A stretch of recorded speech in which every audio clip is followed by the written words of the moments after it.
Om Swastiastu. Assalamualaikum warahmatullahi wabarakatuh. Salam sejahtera bagi kita semua. Shalom, namo buddhaya, salam kebajikan. Baik, mohon izin kami dari kelompok 6 ingin mempresentasikan hasil kerja dari kelompok kami, yaitu terkait dengan materi 8 dengan materi aplikasi fungsi tan linear dalam ekonomi dan bisnis dengan pokok bahasan hukum Pareto mengenai distribusi penghasilan dan aplikasi fungsi eksponen dan logaritma dalam ekonomi dan bisnis. Namun sebelum itu, izinkan kami memperkenalkan diri terlebih dahulu. Perkenalkan, nama saya Pandekade Indra Mahardika dengan nomor absen 15 dengan NIM 20007521161 dan rekan saya IGD Antara Wijaya Kusuma dengan nomor absen 16 dengan NIM 20007521163. Baik, langsung saja kita ke materi yang pertama. Hukum Pareto mengenai distribusi penghasilan. Hubungan antara banyaknya individu, jumlah penduduk tertentu, dengan batas penghasilan terendah dinyatakan dalam persamaan hiperbola Fermat dengan rumus N sama dengan A per X pangkat B dengan syarat 0 lebih kecil dari N lebih kecil dari sama dengan A dan 0 lebih kecil dari X lebih kecil dari penghasilan maksimum penduduk. Dengan keterangan N sama dengan banyak individu, A merupakan jumlah penduduk, X merupakan batas penghasilan terendah, B merupakan parameter penduduk yang biasanya diperkirakan dengan 1,5. Baik, berikut merupakan contoh grafik dari penggunaan hukum Pareto mengenai distribusi penghasilan. Bisa teman-teman lihat sekalian, ini merupakan contoh grafiknya. Kemudian kita lanjut ke contoh soal. Hukum Pareto tentang penghasilan dari sekelompok orang adalah N sama dengan 248 dikali 10 pangkat 10 dibagi X pangkat 3 per 2. Dengan X merupakan penghasilan dalam rupiah dan N merupakan banyak individu. Pertanyaan A. Berapa orangkah yang berpenghasilan di atas 1 juta rupiah? Pertanyaan B. Berapa orangkah yang berpenghasilan antara 6.400 dan 10.000? Pertanyaan C. Berapa penghasilan terendah bagi 10 orang yang berpenghasilan tertinggi? Kita lanjut ke penyelesaian. Penyelesaian A. Banyaknya orang yang berpenghasilan di atas 1 juta rupiah dapat dirumuskan dengan diketahui X sama dengan 10 pangkat 6 ditanya N sama dengan berapa. Jadi substitusikan semuanya, diperoleh N sama dengan 248 kali 10 pangkat 10 dibagi 10 pangkat 6 pangkat 3 per 2. Setelah dihitung, hasilnya dapat diperoleh 248 dikali 10 pangkat 10 dibagi 10 pangkat 9. Diperoleh hasil 2480. Jadi, yang berpenghasilan di atas 1 juta rupiah sebanyak 2480 orang. Penyelesaian B.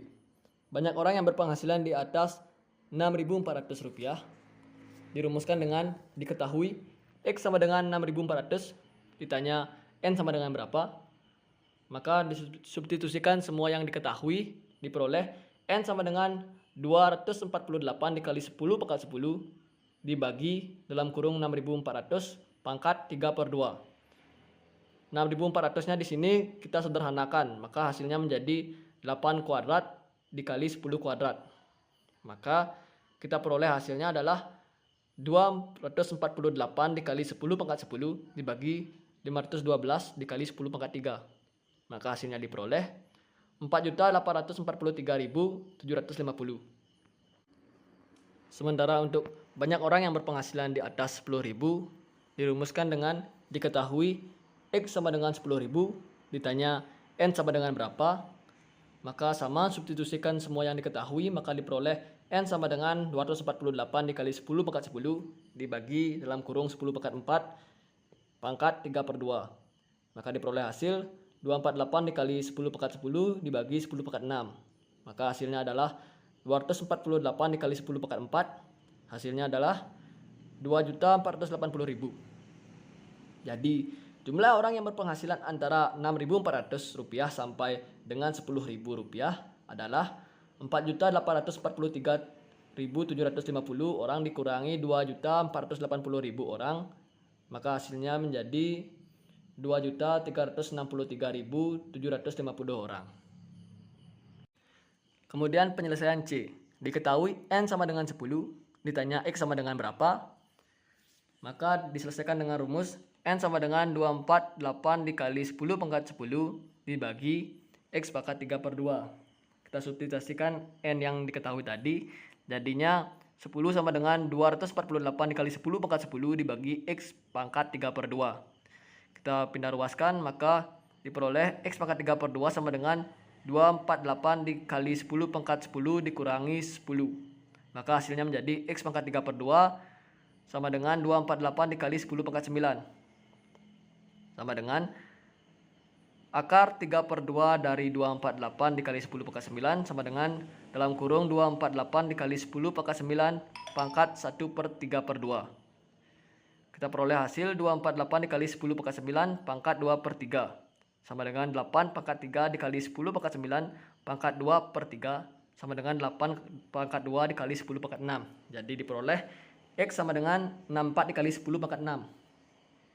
Jadi penghasilan terendah dari 10 orang yang berpenghasilan tertinggi adalah sebesar 64 dikali 10 pangkat 6 atau sebesar 64 juta rupiah. Selanjutnya kita ke materi aplikasi fungsi eksponen dan logaritma dalam ekonomi dan bisnis. Fungsi pertumbuhan adalah salah satu contoh aplikasi fungsi eksponen dan logaritma dalam ekonomi dan bisnis. Sifat utama dari fungsi ini adalah meningkat secara monoton.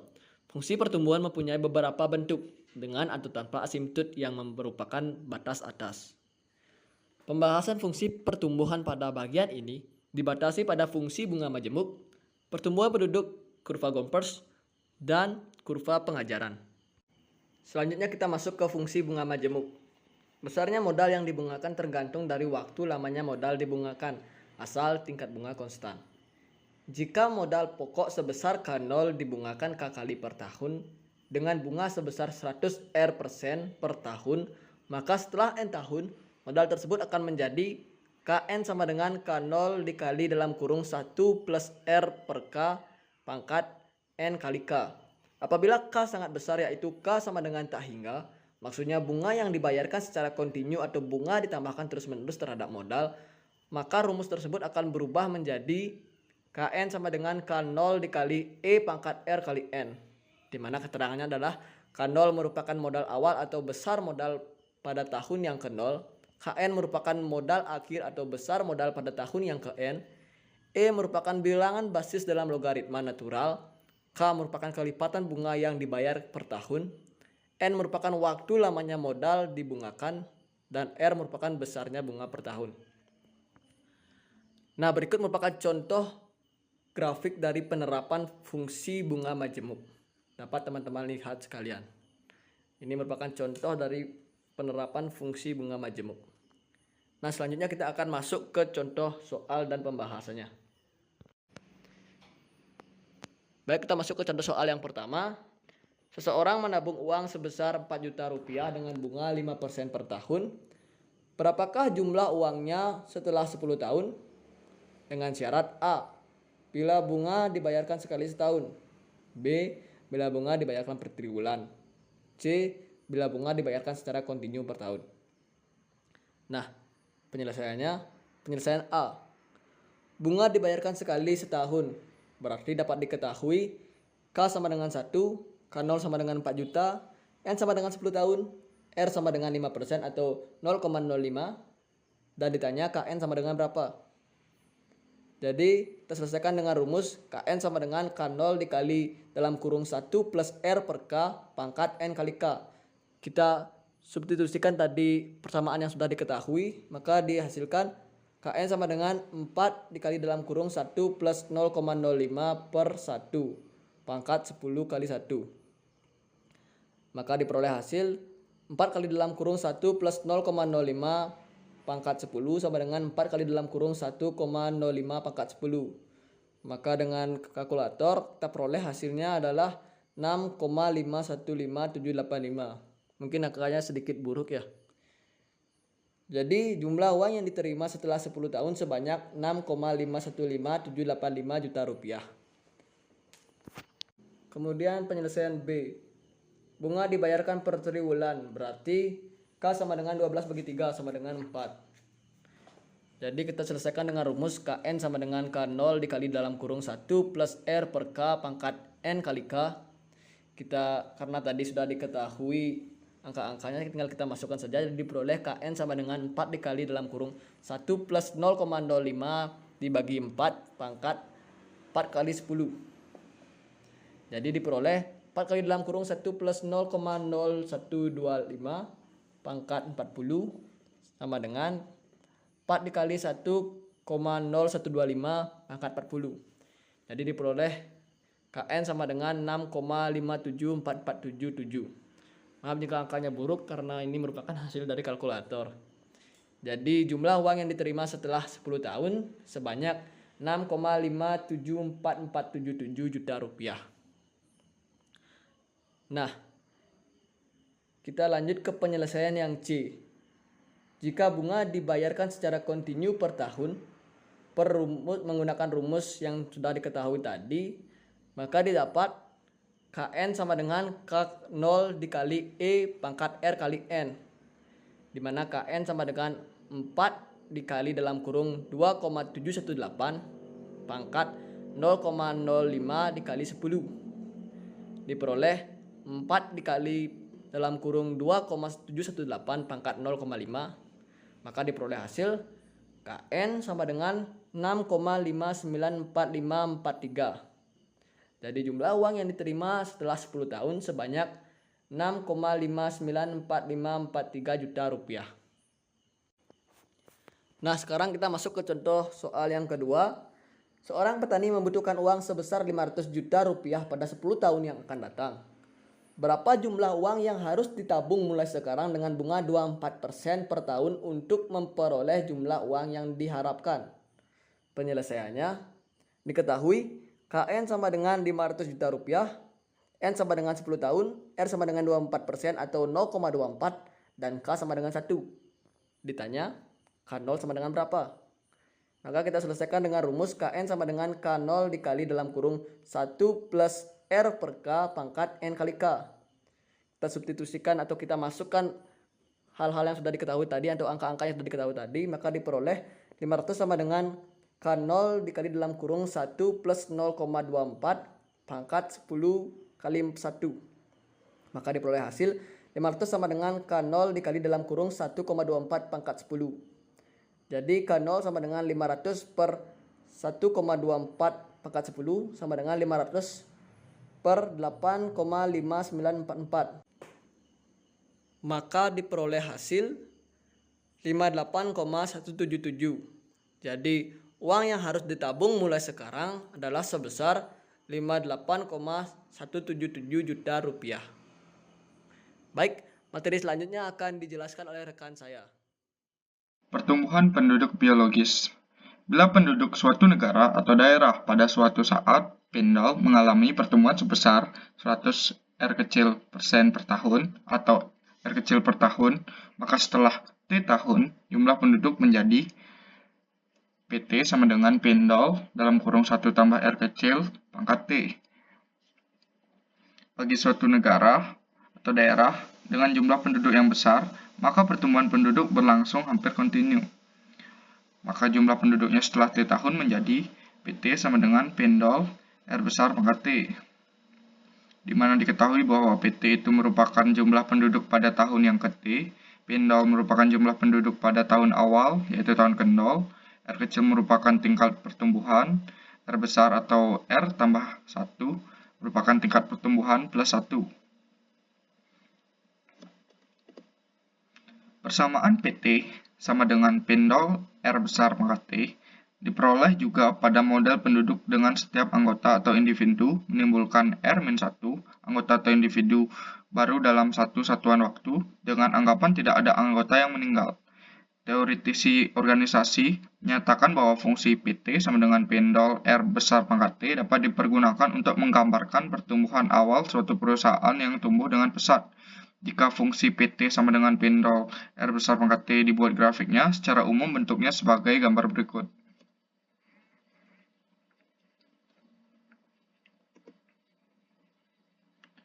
Contoh soal. Pada tahun 2009, penduduk sebuah kota adalah 629.039 jiwa dan pada tahun 2014 jumlah penduduknya adalah 771.186 jiwa. Pertanyaannya, yang pertama, berapakah tingkat pertumbuhan kota tersebut? Yang kedua, perkiraan jumlah penduduk kota tersebut pada tahun 2024. Penyelesaiannya, yang pertama, persoalan dapat diselesaikan melalui sifat-sifat logaritma, walaupun dapat juga diselesaikan melalui sifat-sifat eksponen. Pendol sama dengan 629.039 jiwa, PT sama dengan 771.186 jiwa, dan T yaitu selisih tahun 2009 sampai 2014 yaitu 5. Lalu R kecilnya sama dengan, cara mencarinya menggunakan persamaan PT sama dengan pendol dalam kurung 1 tambah R kecil pangkat T. Jadi persamaan ini dilogaritmakan menjadi log PT sama dengan log pendol dalam kurung 1 tambah R pangkat T. Log PT sama dengan log pendol ditambah log 1 tambah R pangkat T. Log PT sama dengan log pendol ditambah T dikali log 1 tambah R.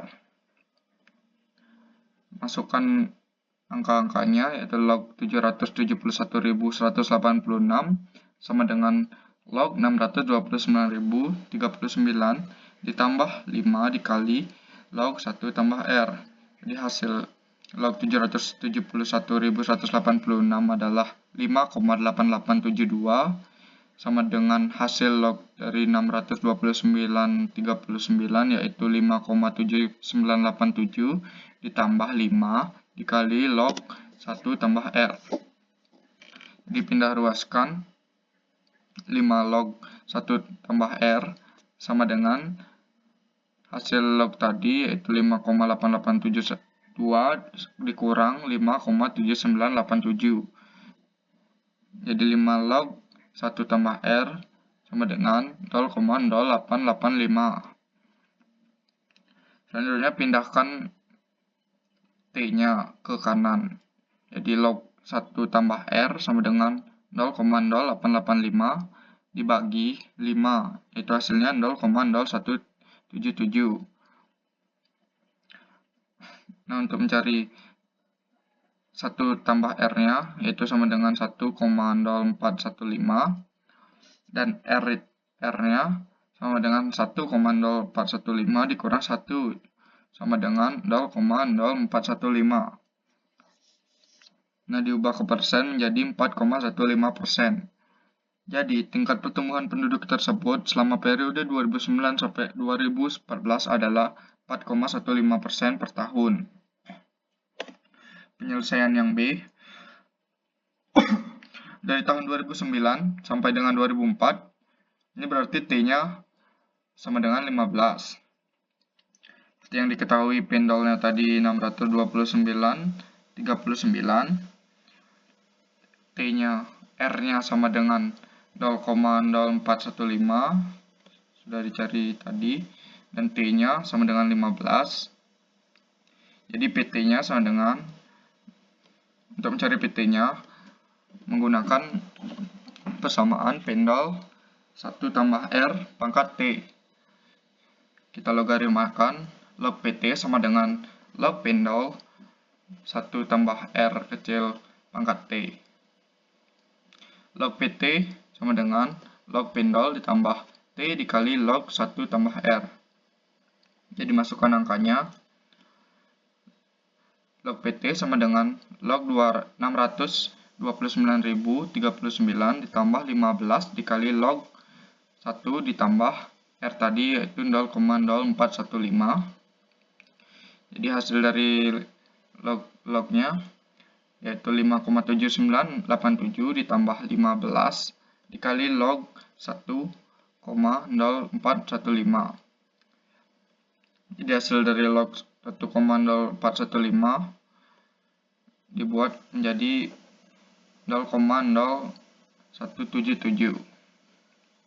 Jadi persamaannya menjadi 5,7987 ditambah 15 dikali 0,0177. Selanjutnya, setelah dikalikan menjadi 5,7987 ditambah 0,2655, yaitu hasilnya 6,0642. Jadi PT-nya 1.159.311,1. Jadi jumlah penduduk kota pada tahun 2024 diperkirakan sebanyak 1.159.311 jiwa. Selanjutnya, fungsi Gompertz. Fungsi ini menggambarkan perkembangan yang lambat, waktu mulai tumbuh, dan waktu mendekati asimptot batas pertumbuhan. Fungsi ini dinyatakan Draper dan Klingman tahun 1967, serta Weber tahun 1982 sebagai berikut. N sama dengan C kali A pangkat R besar pangkat T,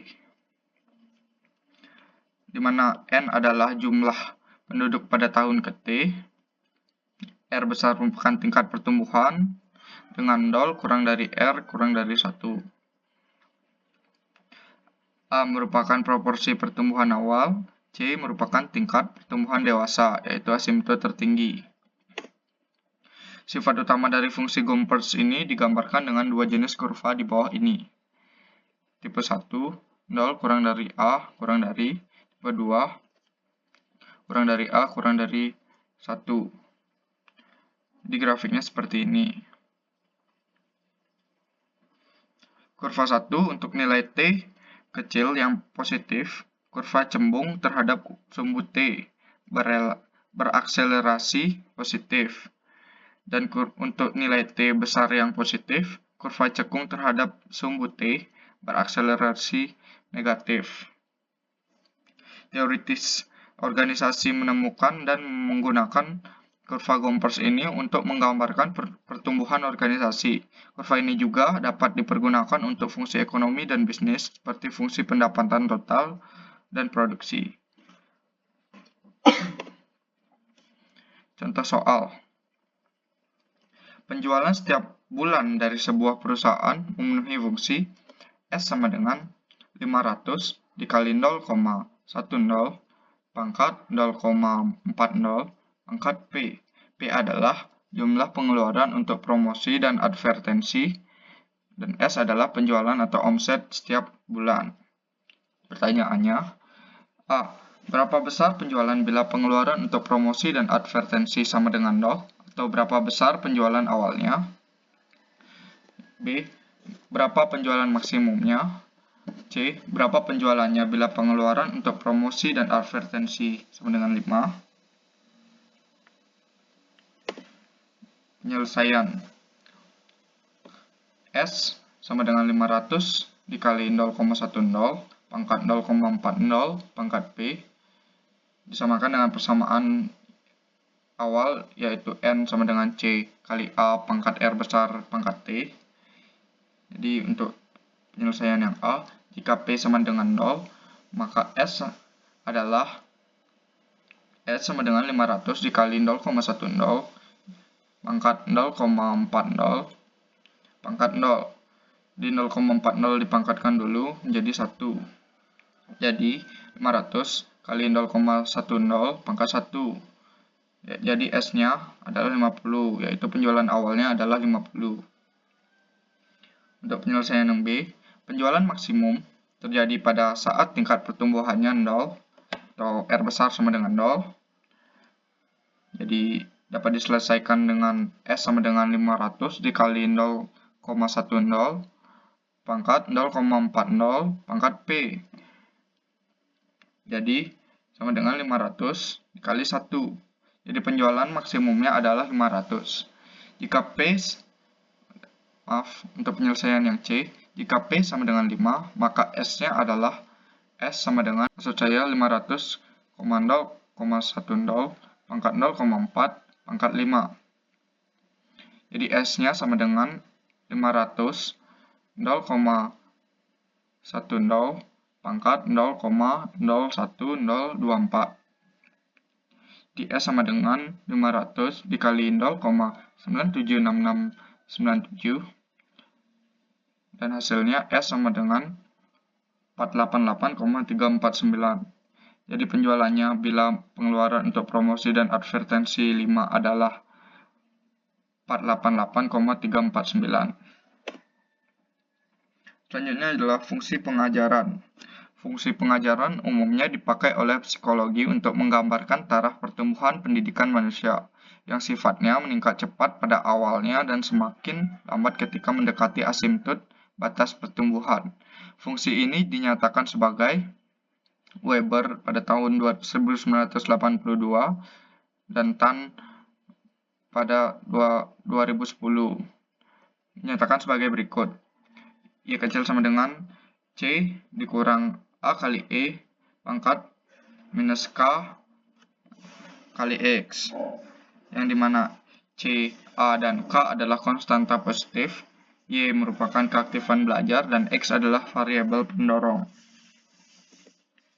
Untuk grafiknya secara umum sebagai gambar berikut. Fungsi pengajaran ini juga dapat digunakan untuk menjelaskan fungsi biaya dan fungsi produksi. Selanjutnya contoh soal fungsi pengajaran. Biaya total produksi dalam juta rupiah, sebuah perusahaan manufaktur dinyatakan sebagai berikut. C sama dengan 200 kurang 50 kali E pangkat minus 0,02 Q. C menyatakan biaya produksi dan Q menyatakan kuantitas produksi. Pertanyaannya, A. Berapa besar biaya tetapnya? B. Bila berproduksi 100 unit, berapa besar proporsi biaya produksi tetap terhadap biaya totalnya? Penyelesaian yang A. Jika Q sama dengan 0, maka C sama dengan, jadi menggunakan persamaan C sama dengan 200 dikurang 50 dikali E pangkat minus 0,02 dikali 0. Jadi hasilnya minus sama dengan 200 dikurang 50 dikali E pangkat 0. E pangkat 0 sama dengan 1. Jadi 200 dikurang 50 dikali 1 sama dengan 150. Jadi biaya tetapnya, maksudnya jika tidak berproduksi atau jika Q sama dengan 0, sama dengan 150 juta rupiah. Untuk penyelesaian yang B, bila Q sama dengan 100, maka C sama dengan 200 kurang 50 dikali E pangkat minus 0,02 dikali 100 sama dengan 200 dikurang 50 kali E pangkat minus 2 sama dengan 200 dikurang 50 dibagi E pangkat 2 sama dengan 200 dikurang 50 per 2,718 pangkat 2 sama dengan 200 dikurang 6,7682 sama dengan 193,2318 juta rupiah. Maksud saya 193,2318 juta rupiah. Jadi proporsi biaya tetap terhadap biaya totalnya untuk berproduksi 100 unit adalah sama dengan 150 dibagi 193,2318 dikali 100%, yaitu 77,63%. Kesimpulannya, yang pertama, pada hukum Pareto mengenai distribusi penghasilan terdapat contoh grafik dan beberapa contoh soal beserta penyelesaiannya untuk bisa lebih memahami penggunaan hukum Pareto dalam distribusi penghasilan. Pada pengaplikasian fungsi eksponen dan logaritma dalam ekonomi dan bisnis, terdapat beberapa contoh soal beserta penyelesaiannya, mulai dari pokok pembahasan, fungsi bunga majemuk, pertumbuhan penduduk atau biologis, fungsi Gompertz, dan fungsi pengajaran. Dengan contoh grafik dan beberapa contoh soal yang ada, maka diharapkan bisa lebih mudah dalam memahami penggunaan aplikasi fungsi eksponen dan logaritma dalam ekonomi dan bisnis. Sekian presentasi dari kelompok 6 mengenai materi 8. Mohon maaf bila ada kesalahan kata, dan akhir kata kami ucapkan terima kasih.